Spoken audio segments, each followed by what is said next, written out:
طاعون برادرها آمد که این همون سخن عوف ابن مالک را که پیامبر گفت که یکی از دیگر چیزهایی که مقصد قیامت میاد قایم میکنه همه که وبا باید بیاد. پنجم گفت فتنه زیاد میشه بین امتون، فتنه میشه. بعد در حضرت عثمان در فتنه سر شد. حضرت عثمان هم مسلمان ها کشتن، گردنش بریدن ای دست مسلمان ها. حضرت علی قطعی مادرمون حضرت عایشه قطعی جنگشون انداختن، همون جنگ جمل میگن. خب جمل به نام شتر 10,000 مسلمان مردگی، 5,000 طرف علی، 5,000 طرف عایشه مادرمون. در دوره حضرت علی جنگ سیفین شد بین حضرت معاویه بین حضرت علی، 70,000 مسلمان مردگی. این فتنه روی حضرت گفت تو همه فتنه نیا مقصد چیز نمیگه. انا که ششم میمیره میگن اولی رخ نداد، میگه زمانی میشد که مسلمان ها با رومی ها صلح میبندی، لیکن یقین دانید که صلح اینا خیانت ہے. شما با صلح اینا باور نکنین، زیرا که اینا در صلح خیانت میکن، شما در هجوم میکن و شما را همیشه آزار میدن. همین برادرای عزیز اکو مقصد ما همون بود که همون مرگ های ناگهانی که گپ رفت، همینجا هم حدیث همین را بیان میکنه که یعنی مرگ های ناگهانی ده هم هست. این وبایی که امروز هم آمده است همین را پیامبر حتی پیشگویی کردگی. این اکو بگیم که در زمان خودش اگر یک بار آمده در دولت های غیر اسلامی 4 تای دیگرش تا 131 هجری را حالا که آمد گذشت در دولت های اسلامی. این که این امروز خیلی باید تریو در این بینا این سال 1918 و 19 اسپانکایی که گفتگی مثال اسپانکش میگن اصلا هم اسپانسکی گریپ بین تا قریب 50 تا 100 میلیون میگن که 1000 نه 1917 از 1920 اسپانکا 100 ساله باشه. نه اسپانکا نمی چیز ده 18 شده ای 18 ماهی از ماهی تیرامو سر شد ای 18 تا 20 آمدگی ای 18 همو دوام کرد. همین اسپانکاش همون اسپانسکی گریپش همو دوام کرد از 50 تا حتی همین هم واکسینش نیافتن. همین هم دوره ده واکسینش یافتگی نیست. این در تاریخ ها میگش که واکسینش نیافتن. همین یعنی همینا که همش مقصد چیه که در همون نشانه ها همین چیزها حالا که گفته گذشتگیه برادر، این چیزی نوی نیست که بگیم، فقط همین قدر که علتش هم میگن که هر یک کاری خدا حکمت داره. خدا خیر حالا میگه وقتی تو علم داری، تو وقتی که از بسیار زبانی ولی میگوی آوازم بلنده یا آوازم سخت چون میرسه، خب اینجا گپ در آوازی بلند نمیره، گپ در سخنی سخت نیست. فقط شما از راهی ملایمی نمیشه. یک کسی اینجا بینمازه بگیم ای گوش که قطعی نخواه این بینمازه نمید. اینجا یک کس اگر یک زنه که مثال به سطر به حجاب هم که باشه ما باید نفرت نکنیم. ما برای آن که اینها را مقصد نزدیک کنیم و اینها را مقصد در یک طبق ما باید بشینیم، اینها را دعوت کن در کاره، اینها را سخنی خوب قطعی ما میتونیم که مثال چیزشون کنیم. برای همین این کاری های حاجی افا که بسیار چیز میخوادم در کتابش میگه در کلیاتش که پیش نااهلان چی حاصل ذکر پردانی کمال، دانه گوهر چی ریزی مرغ ارزن خوار رو. ای کمال مقصد یک آدمی با معرفت، یک آدمی آگاه، این نفرهایی که مثال در نزدیکتن یا را آدمای نااهل میگن ولی اهلی شیدگی نیستن. برای همه آدمای نااهل میگد سخن گفتن مثل چیه؟ دانه گوهر چی ریزی مرغ ارزن خوار را. مرغی که ارزن میخوره برای او گوهر دادن چی در کار؟ او ارزن میخورن، او را زیبشون ارزن گوهر نیست.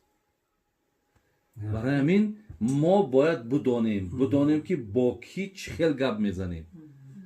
انامین نادرست گپ زدنامون анамин мақсад бача ай бекорида намешава як қуръон хони ин хилқат намешава аввал ура моҳияти қуръона фаҳмонда кун қуръон чияй хонданаш чӣ савоб дора ба як ин хел гуфтан ё ки бача кӯи рамазону месаи рӯза мегирӣ ё намегирӣ оху то надона рӯзара ай киҷо рӯза бигира ё як одами пулдора мебинӣ ҳаҷ намекунӣ оху ӯ надона хонаи каъба чӣ подош дорад чӣ савоб дорад ӯ дилаш мешавад $5000 ё $6000 сарф кунаву барава мақсад дар хонаи каъба тавоф кунад намешавад барои он ки мо онҳоро бидононем ки мисол ҳамин корҳоро анҷом диҳанд аввал ӯро хуб огоҳ кардан дар кор ӯро мулоим кардан дар кор албатта ба албатта пая бин ғуза пая мегем ку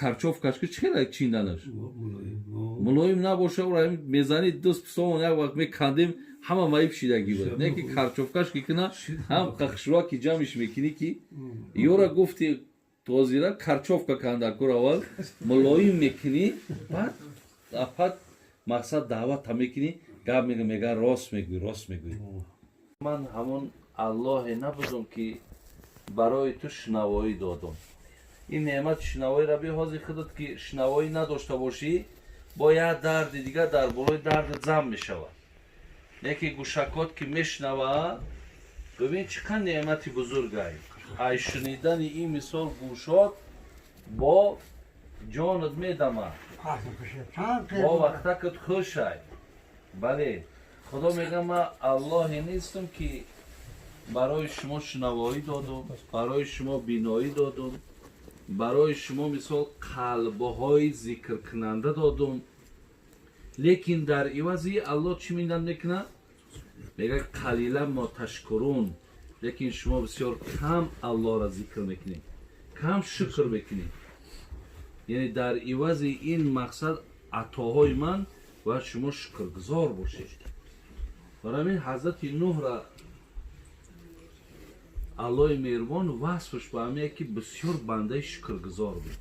یعنی اگر ماها همون خیل باشیم خدا ما را هم دوست می‌داره. این فقط خاصه حضرت نوح نبود. کدام بنده شکرگزاری میکنه الله دوستش می‌داره. بگذار هر چیزی که بیاید خیر میاد خو شر میاد همش ای نزد خود چای و در همش بنده باید شکرگزاری کنه. انا که او بیماری که گفت من چیزی دارم که آدمی تنصیحت نداره یادش میاد من دل شکرگزار دارم. بله امروز بیمارم کرده لیکن 50 سال تنم صحت بود کو 60 سال تنم صحت بود کو امروز نابینام کرده است سالهای پیشتر بینا بدم کو امروز مقصد داراگی ما گرفته است پیشتر داشتم کو خلاص با همه حالت با وقت بنده شکرگزاری میکنم. گوی یکم چیزی که من دارم که آدمای تنصیحت ندارن این همینه که قلب شکرگزار دارد. بعدا گفت دویم چیزی که من دارم که دیگرها ندارن آدمای تنصیحت ندارن لسانن ذاکرن زبانی که هیچ وقت خالی یاد خدا نیست در همه حالت سبحان الله هست الحمدلله هست الله اکبر هست لا اله الا الله هست. ببینید خود این الله مهربانم با زبانی که او را اگر یاد کنه با دوستش میداره و تاکید چه میکنه که وظیفه تو هم همینه که تو چیکار کن تو مقصد مرا بسیار یاد کن. حتی در قرآن خداوند بکرته و اصیلا میگه حتی از سحر تا بگه مرا یاد کنی اگر کمه مقصد تو زیاد نشمار که من خدا را در یک روز 100 بار فلان گفتم 100 بار استغفرالله گفتم 100 بار سبحان الله اینا کمن تقصیر. برای میگو دویم چیزی که مرا خدای مهربان داده که دیگرها را نداده است این همینه که من زبانی یاد کننده دارم. سیوم چی گفت؟ بعد گفت بدنن علال بلای صابرن. سیوم چیزی که من دارم همه وجود دارم، جسم دارم که همه برداشت که بیماری را دارم، یعنی بیماری را برداشت بکنم. انمو بدن صابرم بسیار مقصد نقش مهم میبازد. برای همین انشاءالله که گمانی ما همه حاجی بابا که خدای مهربان شما در همون دل شکرگزار و زبان یاد کننده و خیلی بدنی در همه خیلی حالتهای مشکلان صبر کننده داریم.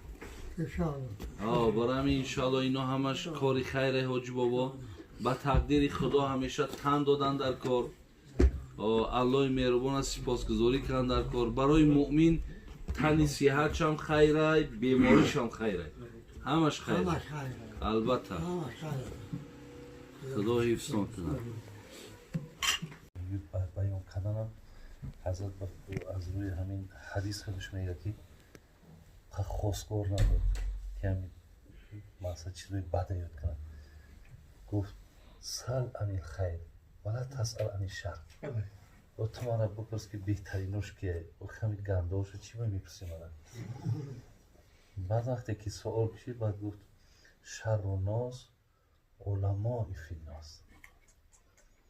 بدترین مردم علمای بدی هستن که در بین مردم هستن. ولی گپی دامون بسیار گپی معنا داره، بسیار گپی بلنده که این چیز این بسیار برکت داره، فیض داره. وقتی دارم یک منطقه 3-4 تا داملاه لیکن باید دیگر بسیار رابطه زیج دارن، بسیار از حالی دیگر اوگه هم.